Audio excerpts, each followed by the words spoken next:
Vůně propečených kořeněných perníků zaplnila před vánočními svátky Muzeum Zábřeh. V rámci doprovodného programu se žáci základních škol seznamovali zábavnou formou s historií a současností perníku. Lolo, přijímám tě do cechu perníkářů. Jítko, přijímám tě do cechu perníkářů. Keď prídu do múzea, tak ich akoby prenesieme do trošku iného sveta.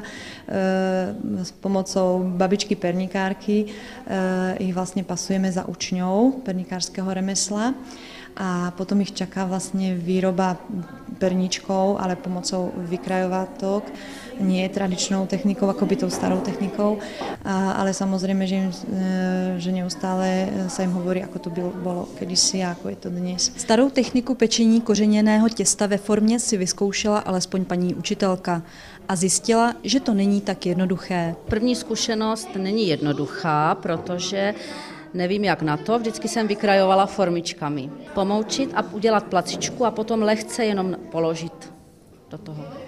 Cesto na vykrajovátka je úplne iné, že dneska máme rôzne recepty na vykrajované perníky, lenže ten tradičný remeselnícky perník je potreba mať o mnoho tuhšie cesto, v podstate bez vajíčok, veľmi tuhé cesto.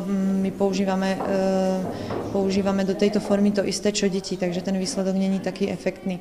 A keby som chcela byť dôsledná, tak iste vyrobím iné cesto, kedy sa vlastne tá forma otlačí o mnoho výraznejšie a koníček by bol krajší. Než se sladká dobrota upekla, děti si prohlédly expozici muzea a seznámili se s historií perníkářského řemesla. Hráme sa vlastne perníkovú chalúbku netradične, takže máme Janička, Marienku, Ježibabu, perníkovú chalúbku a všetky ostatné deti sú stromy a plnia vlastne úlohy, ktoré im zadáva Ježibaba a hľadajú vo výstave v perníkových formách vždycky nejaký motív alebo z čoho je to vyrobené a tak podobne. Až muzeum zaplnila vůně perníku, nastalo zdobení. Zdobia bielkovou polevou a jeden perník zdobia i vlastne takým barvotiskovým obrázkom farebným. Taká technika, že perničky sa takto zdobili približne od 20. rokov až dlho dodnes. Vlastne sa zdobia tiež papierovým otiskom. Takže jeden perníček si urobia takto. Potom si perničky samozrejme krásne zabalia do celofánových sáčkov, zaviažu s tuhou a ešte ich vlastne predvedú svoje dielo babičke perníkárke, ktorá ich za odmenu akoby postupia vyššie v tom cechu, v tej organizácii a stávajú sa z nich tovariši. Krom tých perníčkov, ktoré si domov odnesú, tak samozrejme sa snažíme ich akože tým obranným prijatím za tovarišov cechu, tak na pamiatku toho akoby dostanú výučný list tovarišský cechu perníkářského. V průběhu 3.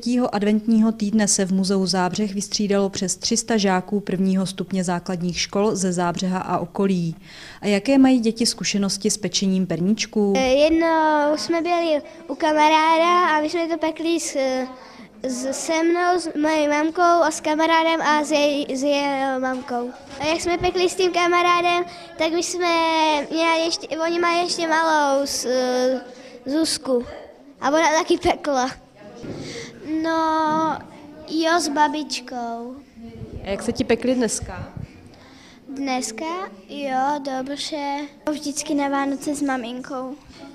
Pečuju je každý rok s mámou nebo s babičkou, ale tyhle se mi asi tak nejvíc dobře pekly. Dozvěděla ses dneska něco nového o perníku, třeba tam vedle na té výstavě? Ano. A můžeš říct co? Třeba ty formy z toho dřeva.